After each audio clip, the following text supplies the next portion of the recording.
Bienvenue dans notre émission consacrée à le psaume 33 par François Berdillan, où nous abordons la musicalité de la foi. Chantez à l'Éternel, vous les justes. Sur l'Éphèse, il y aura des louanges. Louez l'Éternel avec une guitare, chantez pour lui avec 10 cordes, chantez à l'Éternel un chant nouveau. Bien jouer avec le cri. Car la parole de l'Éternel est droite, et toutes ses œuvres sont dans la foi. Dans la pratique de la foi, la louange et l'adoration à Dieu s'élèvent telles des colonnes sacrées, soutenant la spiritualité des croyants. Ces expressions de dévotion ne sont pas le simple acte de chanter ou de glorifier.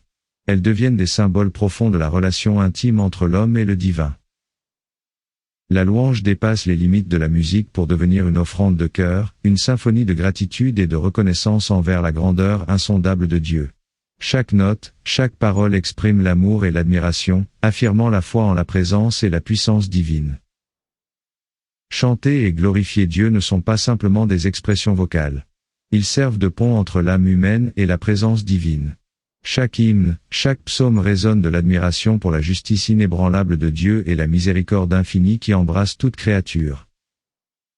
Ils deviennent des prières, des conversations intimes avec le divin, où les croyants partagent leurs sentiments les plus profonds, leurs espoirs et leurs craintes. Au sein de ces chants sacrés, les croyants célèbrent la majesté de leur Créateur, se laissant emporter par la puissance de sa lumière éternelle, se perdant dans la contemplation de sa grandeur infinie. Chaque refrain, chaque psaume exprime leur dépendance totale à son égard, reconnaissant humblement que chaque battement de leur cœur est un don de sa grâce. L'adoration devient alors un chemin vers la communion intime avec le divin. Dans ces moments d'intimité spirituelle, les croyants trouvent la paix, la force et la guidance pour affronter les défis de la vie terrestre. C'est également un acte d'obéissance et de soumission à Dieu, reconnaissant sa souveraineté et sa sainteté, réaffirmant leur engagement à le suivre et à vivre selon ses commandements.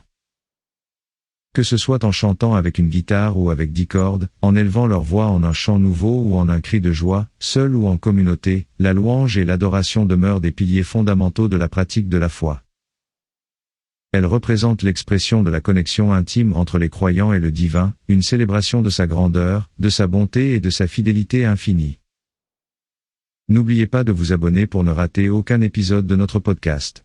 À la prochaine, pour une nouvelle immersion dans les richesses de la foi chrétienne.